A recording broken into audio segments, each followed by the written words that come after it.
సంవత్సరం ఓ కుమారుణ్ణి వారికి స్వాస్థ్యముగా బహుమానముగా ఇచ్చాడు. అలాగే డిసెంబర్ నెల మొదటి దినం కాబట్టి ఇది క్రిస్మస్ నెల అంటారు. క్రీస్తు పుట్టిన నెల అని ప్రపంచమంతా సంతోషంగా జరుపుకుంటారు. ఇప్పటికే నవంబర్ నుంచి స్టార్ట్ చేశారు. ఏమని అక్కడక్కడ గ్రాండ్ క్రిస్మస్లు, మెగా క్రిస్మస్లు, సెమీ క్రిస్మస్లు, సేమియా క్రిస్మస్లు, అంతేనా, ప్రీ క్రిస్మస్లు, ఇంకా మీరు చెప్పట్లేదుగా హ్యాపీ క్రిస్మస్లు, ఇంకా మెరీ క్రిస్మస్లు, ఇంకా ఎన్నెన్ని క్రిస్మస్లు చేస్తున్నారు. అలా క్రిస్మస్ సందర్భముగా అందరికీ శుభములు కూడా తెలియజేస్తున్నాం, శుభాకాంక్షలు కూడా తెలియజేస్తున్నాం ఈ కుటుంబానికి, వెలుపల వినేవారికి. అలా క్రిస్మస్ ఎప్పుడు అంటే డిసెంబర్ 25న అని చెప్పుకుంటారు కదా.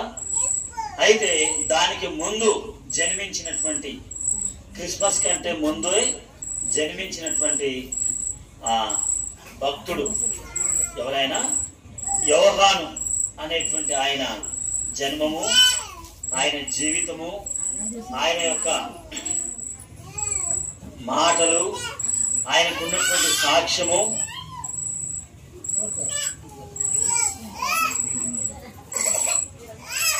ఈ రాత్రి మనం ధ్యానించుదాం. మనం ఏం మాట చదువుకున్నాం? లూకా సువార్త ఎన్నో అధ్యాయం? మొదటి అధ్యాయం. లూకా సువార్త మొదటి అధ్యాయము ఎన్ని? 66 వచనం. 66 పుస్తకాలు ఉన్నాయి కదా, 66 పుస్తకాలు. అందుకని 66 వచనాన్ని ప్రభు మనకు జ్ఞాపకం చేశాడు. ఈ 66 వచనంలో ఒక మంచి మాట వ్రాయబడింది. ప్రభు హస్తము అతనికి, ఎవరికి? ఆ శిశువుకు లేక ఆ బాలునికి తోడై ఉండి కొన్ని దినాలు కాపాడినందుకు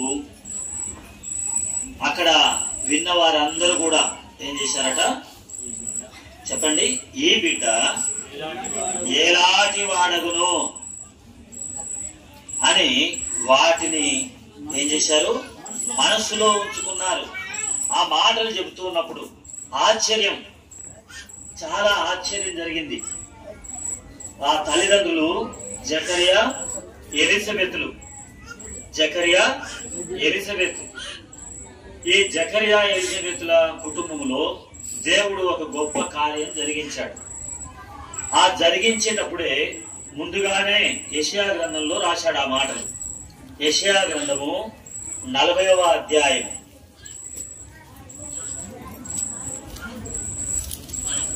యెషయా గ్రంథము 40వ అధ్యాయము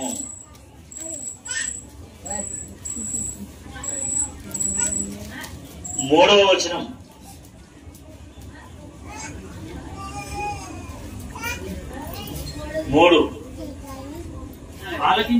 ఆలకించుడి, అడవిలో ఒకరు ప్రకటించుతున్నాడు. ఎట్లనగా అరణ్యములో ప్రభువుకు లేక దేవునికి, యెహోవాకు మార్గము సిద్ధపరచుడి. యెషయా గ్రంథంలో ఎన్ని అధ్యాయాలు ఉన్నాయి? 66 అధ్యాయాలు ఉన్నాయి కదా. 66 అధ్యాయాలు. ఈ 66 అధ్యాయాల్లో ఇది ఎన్నో అధ్యాయం? 40వ అధ్యాయం. అంటే 39 అధ్యాయాలు పాత నిబంధన, 39 అధ్యాయాలు పాత నిబంధన, 40వ అధ్యాయం నుంచి కొత్త నిబంధన. 27 పుస్తకాలు ఉన్నాయి కదా, మిగిలిన 27 అధ్యాయాల్లో కొత్త నిబంధన.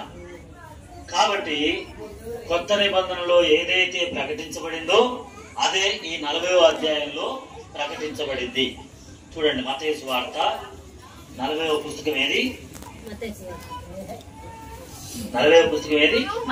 మత్తయి సువార్త, అంతేనా? 4వ అధ్యాయం, 3వ అధ్యాయం 3వ వచనం, 3వ అధ్యాయం 3వ వచనం.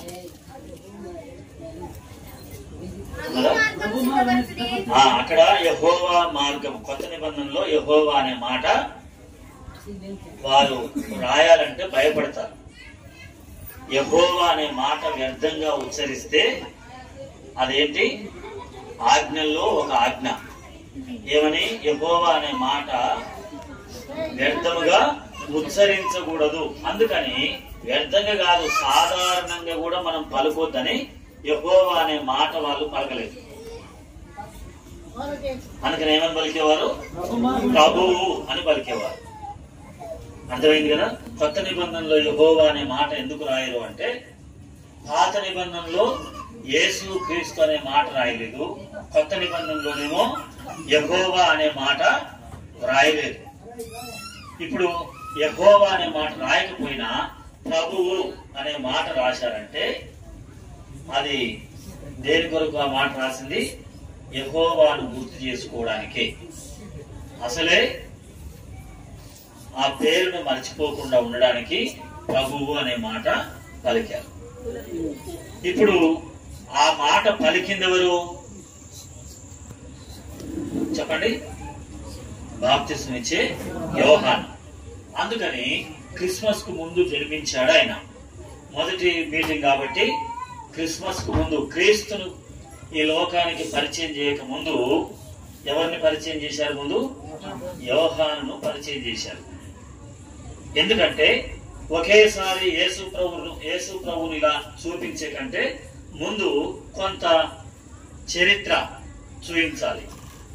యేసు ప్రభు వారు ఒకేసారి మత్తయి సువార్తలో కన్యక గర్భం జన్మించాడని చెప్పి అలా రాసినట్టు రాయకుండా లూకా సువార్తలో స్పష్టంగా దాన్ని వివరంగా రాయాలనుకున్నారు వాళ్ళు.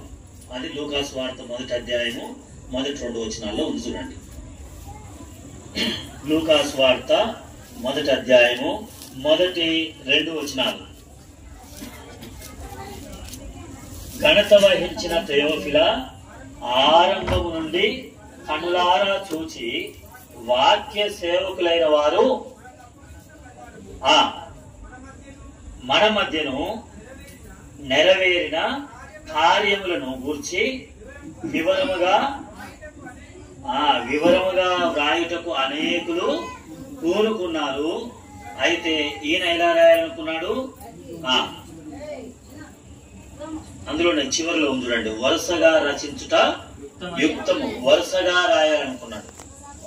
అందుకని బాప్తిస్మం ఇచ్చే యోహాను గురించి ఒకేసారి యేసు ప్రభు, బాప్తిస్మం ఇచ్చే యోహాను ఇద్దరు ఒక దగ్గర కలుసుకుంటే అసలు బాప్తిస్మం ఇచ్చే యోహాను ఎవరు అని అంటారని యేసు ప్రభు కంటే ముందు బాప్తిస్మం ఇచ్చే యోహాను చరిత్రను చెప్పారు లూకా సువార్త 1వ అధ్యాయంలో.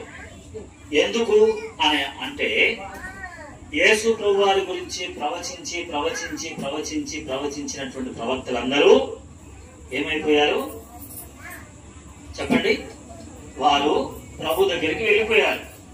ఇప్పుడు డైరెక్ట్ గా యేసు ప్రభు గురించి ప్రవచించిన ప్రవక్త ఒక ఆయన కావాలి. అందుకని యేసు ప్రభు వారిని గురించి ప్రవచించిన ప్రవక్తగా ఉండడానికి ఎవరిని ఏర్పాటు చేసుకున్నాడు? దేవుడు యోహానును ఏర్పాటు చేసుకున్నాడు. ఈ యోహాను చూడండి, 1వ అధ్యాయం లూకా సువార్త 1వ అధ్యాయము 13వ వచనము. అప్పుడు ఆ దూత అతనితో జకర్యా భయపడకుము, నీ ప్రార్థన వినబడినది, నీ భార్య అయిన ఎలిజబెతు నీకు కుమారుని కనును. నీ ప్రార్థన వినబడినది. జకర్యా ఏం ప్రార్థన చేశాడు? అది ఎవరికి వినబడిందంట చెప్పండి? దేవునికి, దేవుని దూతకు లేక పరలోకమందు వినబడినది. ఆ దినాల్లో దేవుని గురించినటువంటి ప్రార్థన నాకు వినబడింది అని అంటాడు. ఆ దినాల్లో పాత నిబంధనలో నీవు కన్నీళ్లు విడిచి చూస్తేని నీ ప్రార్థన నేను అంగీకరించి ఉన్నాను అని ఎవరి గురించి చెప్పింది చెప్పండి? ఎవరి గురించి? హిజ్కియా గురించి కదా, తాతయ్య గురించి. ఇప్పుడు పుట్టినరోజు జరుపుకుంటున్న వాళ్ళ తాతయ్య పేరేం పేరు? హిజ్కియా అని పెట్టినాం కదా. ఆయనకు దేవుడు మాట్లాడిన మాట హిజ్కియాతో.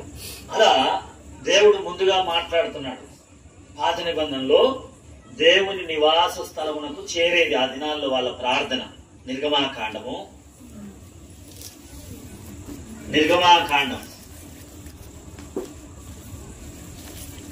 2వ అధ్యాయం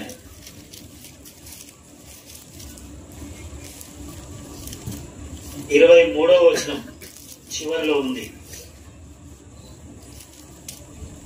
తమ వెట్టి పనులను బట్టి వారు పెట్టిన మొర దేవుని యొద్దకు చేరెను.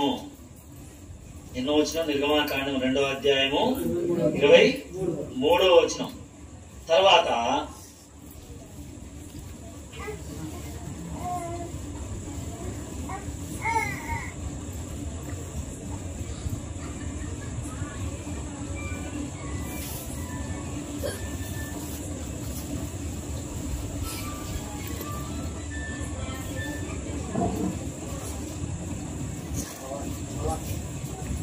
దినవృత్తాంతములు 2వ గ్రంథం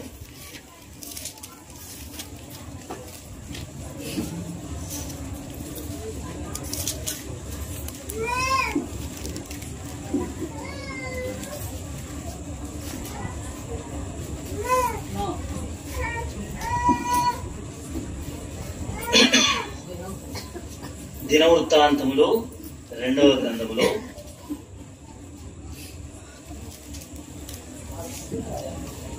30వ అధ్యాయం చివరి వచనం.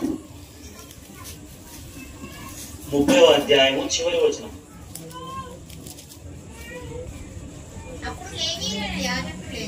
అప్పుడు సరే అట్లా చదివినా పర్వాలేదు, ఇట్లా చదివినా పర్లేదు, కానీ కంటిన్యూ చేయండి. టైం కవర్ కావాలి.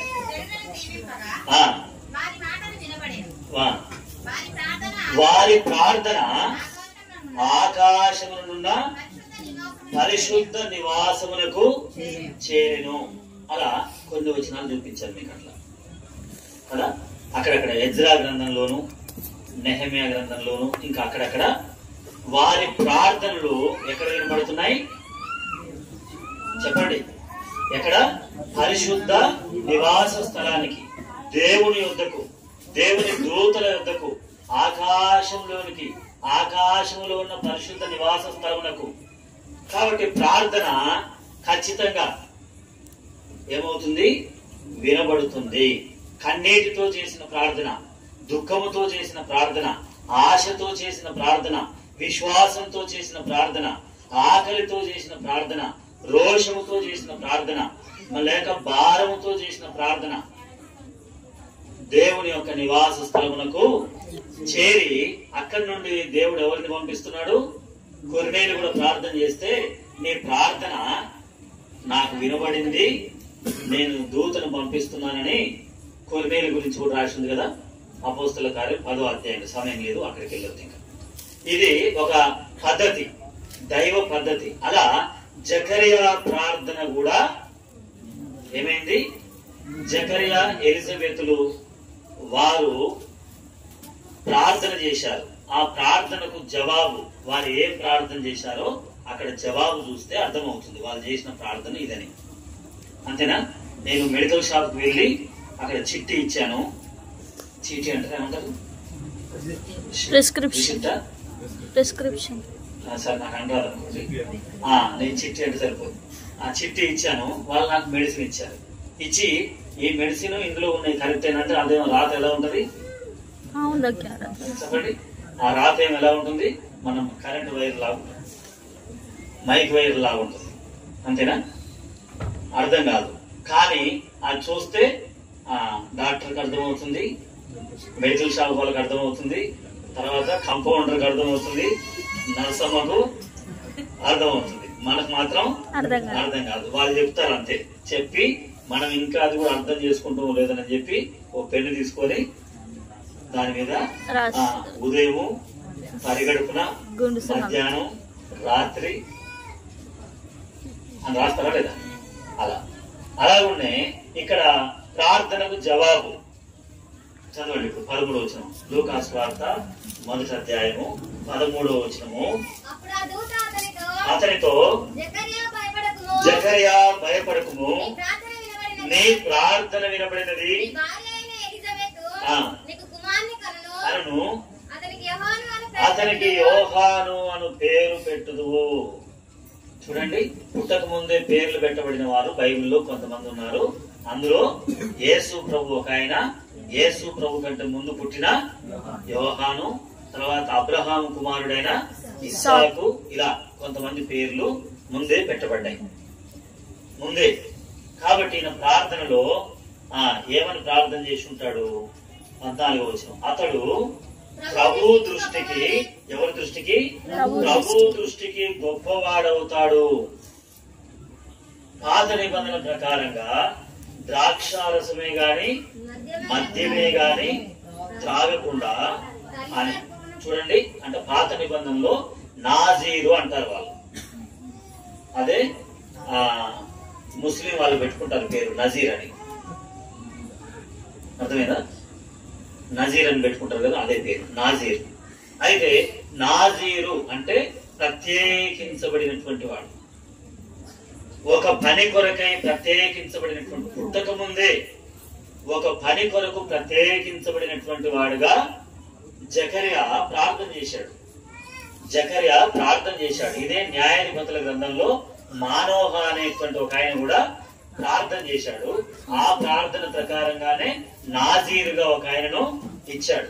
అక్కడేమో ఆయన శరీరంలో బలవంతుడు, ఇక్కడ ఈయనేమో ఆత్మలో బలవంతుడు. అర్థమైందా? పాత నిబంధనలోనేమో శరీరంలో బలవంతుడు, పైరూపానికి బలవంతుడు. ఇప్పుడు కొత్త నిబంధనలోనేమో ఆత్మీయతలో బలవంతుడు. ఎందులో బలవంతులు కావాలి ఇప్పుడు? కాబట్టి అది ముఖ్యమైనది. ఎవరైనా సరే, ఎవరైనా బాడీ బిల్డర్ కాదు, ఏం కావాలి? ఆత్మీయత, దానికి సంబంధించినటువంటి కసరత్తులు, దానికి సంబంధించిన జిమ్ములు, దానికి సంబంధించిన వ్యాయామాలు, దేనికి సంబంధించినవి? ఆత్మీయతకు సంబంధించిన వ్యాయామాలు మనం చేయాలి. అదే యోహాను చేశాడు. ఈ యోహాను కడుపులో పడినప్పుడే, లేక కడుపులో పడకముందే అతని గురించి ఒక మాట వ్రాయబడింది. ఏమని? అతడు పుట్టినది మొదలుకొని పరిశుద్ధాత్మతో నిండుకొనిన వాడై, పరిశుద్ధాత్మ చేత నింపబడిన వాడు. పుట్టినది మొదలుకొని పరిశుద్ధాత్మ చేత నింపబడినటువంటి యోహాను. ఎంత ఆశ్చర్యం కదా! ఇంకా చెప్పాలంటే కడుపులో పడినది మొదలుకొని కూడా అనొచ్చు. ఎందుకంటే గర్భంలో ఉన్నప్పుడు ఏం చేశాడు? గంతులు వేశాడు.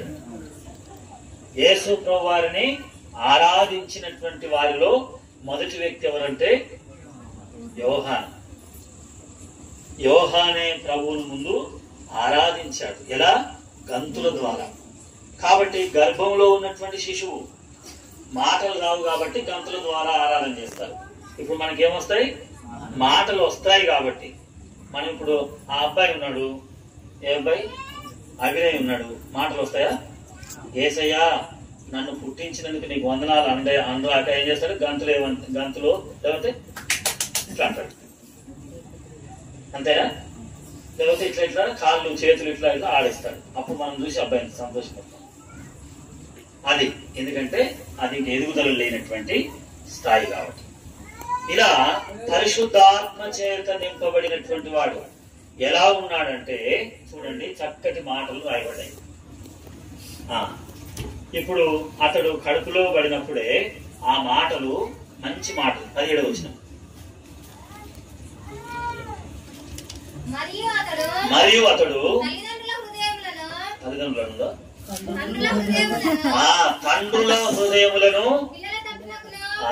ఎందుకంటే నా పేరు నా ఓన్లీ అందులో వేస్తారు ఎట్లా అని ఆమె కూడా కలుపుకుంటాం. ఇది మలాఖీ గ్రంథము 4వ అధ్యాయం ప్రవచనాల్లో చివరి ప్రవచనం. పాత నిబంధనలో ప్రవచనాలు ప్రవచించినప్పుడు చివరిది. దాని తర్వాత 400 సంవత్సరాల వరకు ప్రవచనాలు లేవు. ఇంకా ప్రవచనాలు లేవు కదా. ఇనుభవంలో మీటింగ్ లేక ఎన్ని రోజులైంది? ఒక వారమేనా? పోయిన వారం అయింది. అంతకుముందు 4 వారాలు ఆగినట్లు. అప్పుడు 400 సంవత్సరాలు ఆగిపోయినాయి ప్రవచనాలు. 4వ అధ్యాయము 6వ వచనం ఉందా? మలాఖీ గ్రంథం చివరి అధ్యాయం చివరి వచనం. నేను వచ్చి దేశంను శపించకుండానట్లు అతడు తండ్రుల హృదయంలో పిల్లల హృదయమును తండ్రుల తట్టును. అంటే ఏ ప్రవచనంతో పాత నిబంధన ఆగిపోయిందో అదే ప్రవచనంతో మళ్ళీ స్టార్ట్ చేస్తాడు ఈయన అంటే అప్పుడు నమ్ముతారనమాట. ఊరికనే నమ్మరు కదా. నేను ఊరికనే నమ్మను. లేఖనాల్లో ఉండాలి, వాక్యంలో ఉండాలి, అక్కడ తేటగా కనపడాలి. హాఫ్ రెఫరెన్స్ ఉండొద్దు. ఏముండాలి? ఫుల్ రెఫరెన్స్ ఉండాలి. అది ఒక్క దగ్గరనే ఉండొద్దు, 4-5 స్థలాల్లో ఉండాలి. ఉంటేనే నేను నమ్ముతాను అని అనేవాళ్ళు ఉంటారు. కాబట్టి ఈ రోజుల్లో ఎట్లయితే ఉన్నారో ఆ రోజుల్లో కూడా ఉంటారు. కాబట్టి వాళ్ళ కొరకు ఏ ప్రవచనం అయితే ఎండ్ చేశారో ఆ ప్రవచనంతో స్టార్ట్ చేస్తున్నారు. అర్థమైంది ఇప్పుడు? ఎందుకంటే ఎవరిని తృణీకరించడు ప్రభు ఎవరిని కూడా తృణీకరించడు. అందరికీ అర్థమవునట్లుగా. ఇప్పుడు అక్కడ 17వ వచనం కంప్లీట్ చేయండి. లూకా 1:17. ఎవరట? అవిధేయులై ఉన్నారు.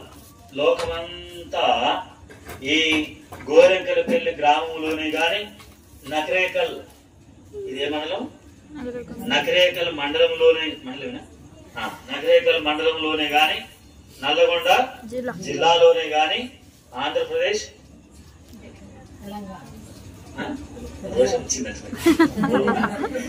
తెలంగాణ కొరకు ఏం చేసినాం అది చెప్తే సార్ అంట. ఇక తెలంగాణ రాష్ట్రంలోను, తర్వాత భారత దేశంలోను, ఆసియా ఖండములోను, భూ ప్రపంచంలోను, అంతరిక్షం అంతట్లోను, సృష్టి అంతట్లోను దేవదూతల ముందు అవిధేయత చూపించారు. ఆదాము తర్వాత అవిధేయత చూపించాడు. ఎంతో మంది ప్రవక్తలే గాని, యాజకులే గాని, రాజులే గాని, నాయకులే గాని, న్యాయాధిపతులే గాని ఏం చూపించారు? అవిధేయత చూపించగా వారి అవిధేయతను వారికి బయలుపరిచి దేవునికి విధేయులు అవునట్లుగా చేయడానికి ఈయన వస్తాడు. చదవండి. అవిధేయులను నీతిమంతుల జ్ఞానమును అనుసరించుటకును తిప్పి ప్రభువు కొరకు ఆయత్తపడి ఉన్న ప్రజలను సిద్ధపరచుటకై ఏలియా యొక్క ఆత్మయు శక్తియు గలవాడై ఆయనకు ముందుగా వెళ్ళును గనక నీకేం కలుగుతుంది? సంతోషమును మహా ఆనందమును కలుగును. అతడు పుట్టినందున అనేకులు సంతోషింతురు. ఇదంతా జకరియా ప్రార్థనలో ప్రార్థించాడు. ప్రభువా, ప్రవచనం అటే పోయింది, తండ్రుల హృదయాలు తిప్పుతారన్నారు కదా, ఏమైంది? ఏలియా ఆత్మ కలిగిన వాడు వస్తారన్నారు కదా, ఏమైంది? అవిధేయులైనటువంటి వాళ్ళను ప్రభు యొక్క మార్గంలోకి నడిపించే వాళ్ళు వస్తారన్నారు, ఏమైంది? కాలము లేక తరాలు గతించిపోతున్నాయి, ఏమైపోయింది అని చాలా దుఃఖముతో ప్రార్థన చేస్తూ, ప్రభువా ఒక్కసారి కనికరించు, అలాంటి వారిని ఎవరైనా తీసుకుని రా ప్రభువా అని ప్రార్థన చేస్తుంటే, ఎక్కడి నుంచో కాదు, అది నీ గర్భంలో నుండే నేను తీసుకొస్తాను. నీలో నుండే నీ ప్రార్థన అంతా ఆత్మీయంగా ఉంది కాబట్టి, నీ ప్రార్థన అంతా పరలోక సంబంధమైంది కాబట్టి, నీ ప్రార్థన అంతా నిత్య జీవానికి సంబంధించింది కాబట్టి, నీ ప్రార్థన అనేకులకు ఉపయోగకరమైంది కాబట్టి, నీ ప్రార్థన దేవునికి సంబంధించింది కాబట్టి, ఈ ప్రార్థన ఎక్కడికి చేరింది? దేవుని యొద్దకు చేరింది. ప్రార్థన చేయడమే కాదు, దూతను కూడా దేవుడు ఆ ప్రార్థన దూతను కూడా కిందికి తీసుకొని వచ్చాడు. ఆ దూత చెబుతున్నటువంటి మాట. ఇప్పుడు అది జరిగింది. జకరియా ఏమైపోయాడు? మూగవాడైపోయాడు. సరే, ఇప్పుడు మనం యోహాను గురించి చూడాలి కాబట్టి ఇప్పుడు 57వ వచనం.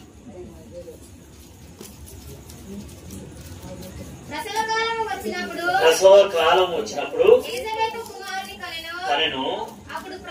అప్పుడు ప్రభు ఆమె మీద ఏముంచాడు? కాబట్టి ప్రసవ కాలము, ప్రసవము ద్వారా దేవుడు మహా కనికరం అనేది చూపించాడు అని ఇక్కడ బయలుపరుస్తున్నాడు. మహా కనికరం. ఒక శిశువు జన్మించుట, ఒక శిశువు క్షేమంగా జన్మించుట, ఒక శిశువు ఆరోగ్యంగా జన్మించుట, ఒక శిశువు ప్రాణముతో జన్మించుట, అదేంటంట? మహా కనికరం. మహా కనికరం. అలా మహా కనికరమును ఉంచాడు. ఇప్పుడు అలా మహా కనికరం ఉంచిన తర్వాత 66వ వచనం. సమయం లేదు కాబట్టి స్పీడ్గా వెళ్ళిపోతున్నాను. ప్రభు హస్తము అతనికి తోడై ఉండెను. పుట్టిన తర్వాత అతడు పెరుగుతూ ఉన్నాడు. పెరుగుతూ ఉండగా ప్రభు హస్తము అతనికి తోడై ఉంది. ప్రభు హస్తము మనకు తోడుగా ఉండకపోతే మనము ఎదగలేము.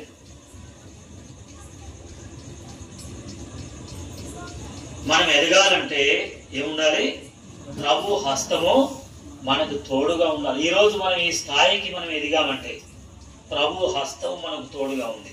లేకున్నట్లయితే ఎప్పుడో నేనైతే రోమన్ క్యాథలిక్ లో ఫాదర్ కావాలని వెళ్ళాను.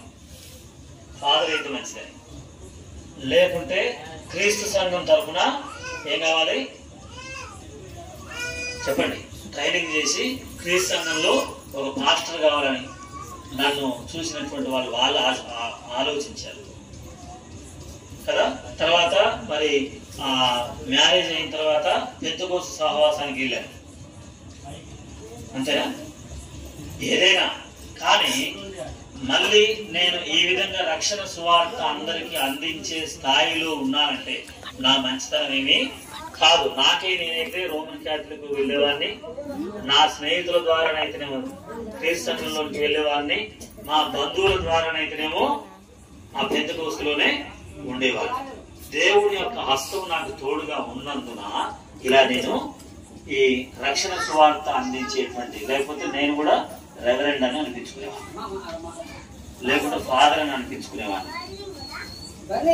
ఇలా దేవుని యొక్క హస్తం ఇదే ఇమ్మానుయేలు అంటే అర్థం.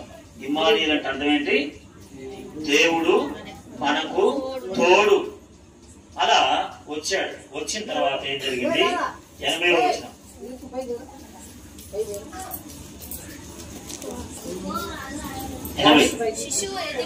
శిశువు ఎదిగి ఎక్కడ బలం పొందాడు? ఆత్మ. కాబట్టి ఇప్పుడు అభినయ్కి మీరేం చేస్తున్నారు? సెర్లాక్ తినిపించారా? తినిపిస్తున్నారు అప్పుడప్పుడు. ఆపారా? ఇప్పుడు కూడా సెర్లాక్ తినిపిస్తున్నారా? రూతమ్మ సెర్లాక్ తినిపిస్తున్నారా బాబుకి? ఆ ఉగ్గు తినిపిస్తున్నారు. సెర్లాక్ తినిపించారు ఎక్కడ? ఎక్కడ తినిపించలేదా? ఏం తినిపించారు? ఉగ్గేనా మొత్తం? అయితే శరీరంలో బలం పొందడానికి ఏదో ఒక రకమైనటువంటి బలమైన ఆహారాన్ని అందించే ప్రయత్నం చేస్తున్నాం. అయితే ఆత్మలో బలమైనటువంటి ఆహారము అందించక దేవ సహాయము వాక్యం తీసి చదవలేకపోతున్నాం. అంతేనా? చదవాలి. లేకపోతే ఏమైందంటే మా నాన్న చదవలేదు కదా, నాకేం చెప్తావు అంకులు అంటాడు. అంకులు అంటాడు, తాతయ్య అంటాడు. తాతయ్య నాకు చెప్తావు, మా నాన్నకి చెప్పలేదు నువ్వు అప్పుడు అంటాడు. అందుకని ఇప్పుడు చెప్తున్నా, రికార్డ్ అవుతుంది. అర్థమైందా? నువ్వు చదివితే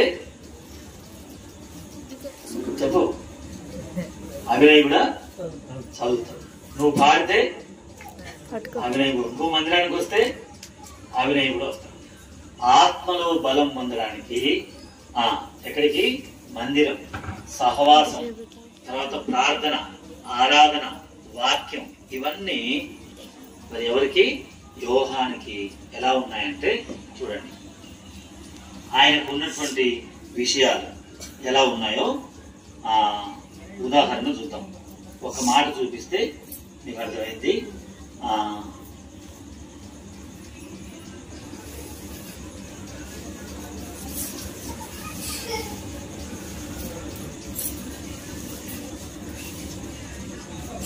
మత్తయి సువార్త మాట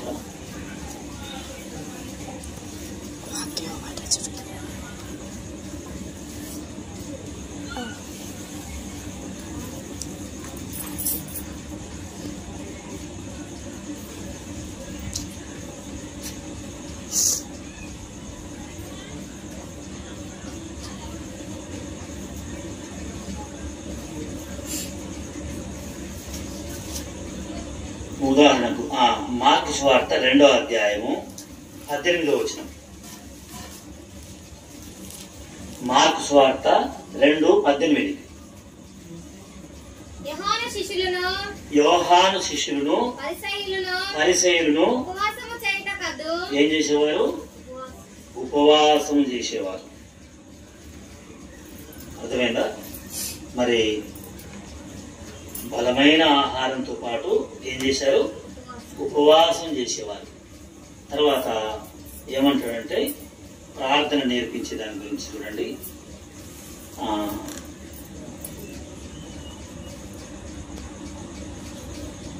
మత్తయి సువార్త 8వ అధ్యాయం 6వ అధ్యాయం ప్రార్థన గురించి ఉంది కదా. 6వ అధ్యాయం ఇదే మాట లూకా సువార్తలో ఉంటుంది. ఏముంటుందంటే, యోహాను తన శిష్యులకు ప్రార్థన నేర్పించినట్లుగా మాకు ప్రార్థన నేర్పించు అంటారు. చూడండి,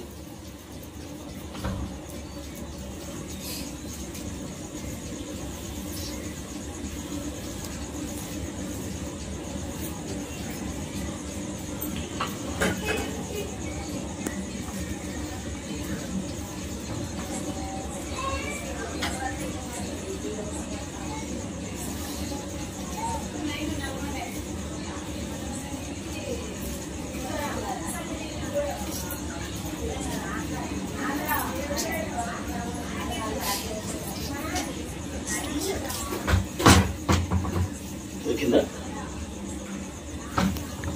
నాకే దొరకదా? మీకు ఎక్కడ దొరికింది?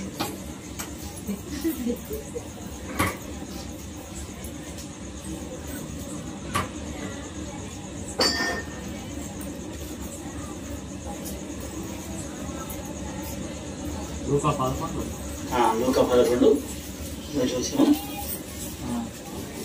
చదువు. లూకా సువార్త 11వ అధ్యాయము 1వ వచనం.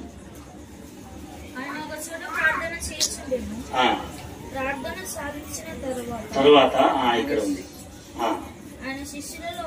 ఒకడు ప్రభువా, యోహాను తన శిష్యులకు నేర్పినట్టుగా మాకును ప్రార్థన చేయ నేర్పుము. అంటే ఏం నేర్చుకున్నాడు? ప్రార్థన నేర్చుకున్నాడు. చూడండి, ఆ బాలుడు ఏమవుతాడో, ఎట్టివాడవుతాడు అనుకున్నారు కదా. ఎట్టివాడయ్యాడు? ప్రార్థించేవాడయ్యాడు, ఉపవాసం ఉండేవాడయ్యాడు.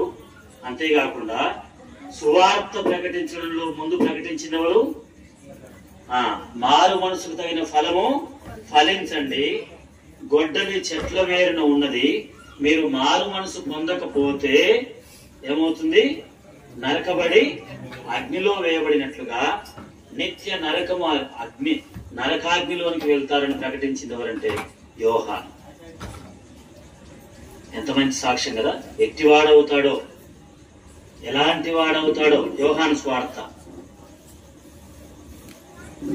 యోహాను స్వార్త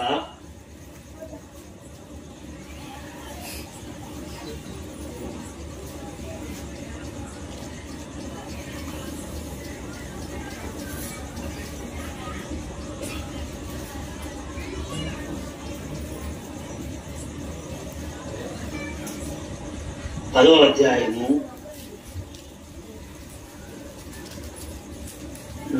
1వ వచనం. అనేకులు ఆయన యొద్దకు వచ్చి యోహాను ఏం చేయలేదట? ఎలాంటి సూచక్రియ చేయలేదు. ఎవరినన్నా ముట్టితే బాగా కాలేదు. కుష్ఠరోగిని ముట్టలేదు, గుడ్డివాడిని ముట్టలేదు, పక్షవాత రోగిని ముట్టలేదు, ఇంకా వేరే వేరే రోగులను ముట్టలేదు, దయ్యాలను వెళ్ళగొట్టలేదు. ఏమి అద్భుత కార్యాలు సూచక్రియలు మాత్రం చేయలేదు. కానీ చదవండి. ఈయనను గూర్చి యోహాను చెప్పిన సంగతులన్నీ అంటే ఎవరి గురించి చెప్పాడు? పూర్తిగా యేసు ప్రభువుని గురించే బోధించాడు. అద్భుతాలు గాని, స్వస్థతలు గాని, లేకపోతే వాళ్ళకి ఇది కలగాలంటే అది కలగాలని గాని, ఐశ్వర్యం గాని, ఆశీర్వాదం గాని, లేకపోతే బంగ్లాలు గాని, పంట పొలాలు గాని, లేకపోతే వస్త్రాలు గాని, బంగారం గాని, ఇలా సమయం అయిపోయింది కాబట్టి ఇలాంటివి ఏవి బోధించలేదు. ఇలాంటివి ఏది ఆయన సూచక్రియలు చేయలేదు. కానీ ఏం చేశాడు? మనం ఇప్పుడు ఏమనిపిస్తుంది? ఇలా అనగానే బాటిల్ కింద పడాలి, ఇలా అనగానే పైకి లేవాలి. అప్పుడైతే నన్ను నమ్ముతారు అందరూ అనిపిస్తుంది. యోహాన్ అట్లాంటివి ఒప్పుకోడు, అలాంటివి ఒప్పుకోడు. నాకు అది అవసరం లేదు ప్రభువా, నాకు కావాల్సింది ఏంటి? యేసు క్రీస్తుని గురించి ప్రకటించడానికి ఈ లోకానికి వచ్చాను. యేసు క్రీస్తుని గురించి నేనేం చేస్తాను? ప్రకటిస్తాను. అర్థమైందా? అది క్రిస్మస్ అంటే. కాబట్టి ఆయన పుట్టినది మొదలుకొని ఆయన ఈ లోకం నుండి వెళ్ళిపోయేంత వరకు కూడా ఎక్కడ రాజీ పడకుండా రోషంగా, ధైర్యంగా ప్రార్థన, ఉపవాసము, వాక్యము, క్రీస్తును గూర్చినటువంటి సంగతులు, తర్వాత బాప్తిస్మము, తర్వాత ఆ మాట చెప్పి ముగిస్తాను. అపోస్తలుల కార్యంలో యోహాను లేడు, కానీ యోహాను గురించి చెప్పుకుంటున్నారు. అపోస్తలుల కార్యంలో యోహాను అనేటువంటి ఆయన లేడు. లేకపోయినా ఆయన గురించి చెప్పుకుంటున్నారు. ఏమని చెప్పుకుంటున్నారో ఆ మాట 2 మాటలు చదివి ప్రార్థన చేద్దాం. అపోస్తలుల కార్యములు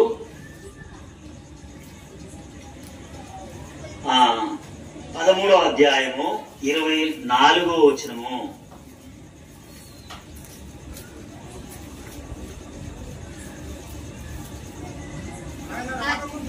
ఆయన రాకముందు ఎవరు? క్రీస్తు ఈ లోకములో జన్మించక ముందు.